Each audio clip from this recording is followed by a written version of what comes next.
শুক্তো খেতে কে না ভালোবাসে বলুন? যে কোনো একটা অনুষ্ঠান হলেই কিন্তু আমরা শুক্তোটা রান্না করি। শুধু অনুষ্ঠান কেন, আমরা নর্মাল ঘরোয়া রান্নাতেও শুক্তো নিয়ে একটা থাকেই। আর শুক্তনি বলুন, তিতোর কোনো একটা পদ আমাদের কিন্তু থাকেই। তো হাজব্যান্ড এসছে, তো সেই হিসাবে আজকে শুক্তনিটা আমি বানিয়ে ফেললাম। গুড ইভিনিং, কেমন আছেন সবাই? আশা করছি খুব খুব ভালো আছে।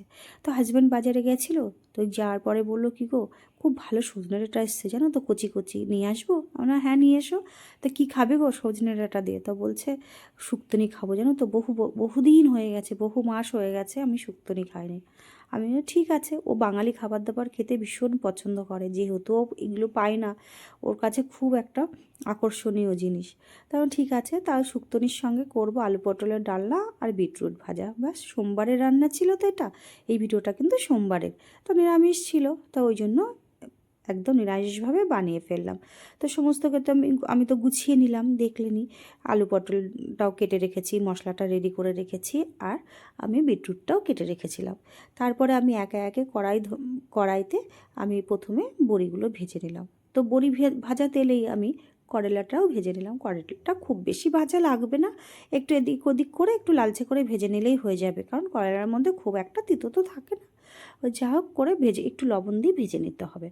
তারপরে কড়াইতে আরেকটু তেল দিয়ে রাঁধুনি ফোড়ন দিয়ে আলু, কাঁচকলা আর সজনে ডাঁটাটা দিয়ে সুন্দর করে ভেজে নিতে হবে।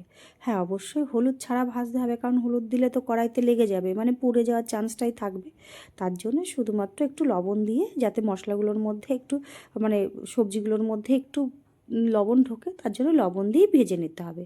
এবার ওটাকেও ভালো করে ভেজে নিয়ে, মানে সজনে ডাঁটা, আলু আর কাঁচকলাটাকে খুব ভালো করে ভেজে নিয়ে একটু বেগুন দিয়ে দিতে হবে, যে বেগুনটুকু আপনি কাটা ছিল সেটাই। তো বেগুন দিয়ে খুব বেশি ভাজা যাবে না, কারণ বেগুন তো এমনিতেই গলে যায়।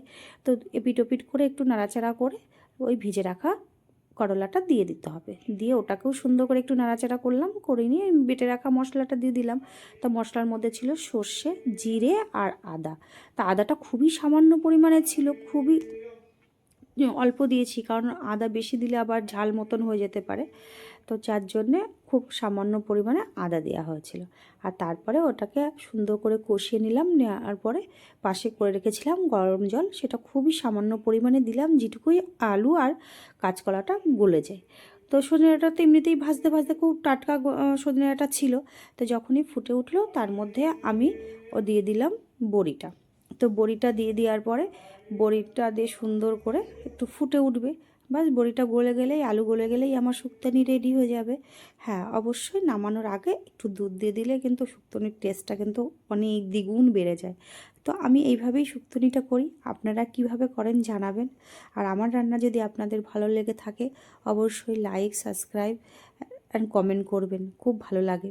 তো এই যে রান্না পুরো কমপ্লিট হয়ে গেছিলো। এই যে আলু পটলের ডালনা করেছি, আর করেছি বিটরুট ভাজা, আর এই যে শুক্তনিটা খুব ভালো খেতে হয়েছিল, বিশ্বাস করুন, দারুণ হয়েছিল।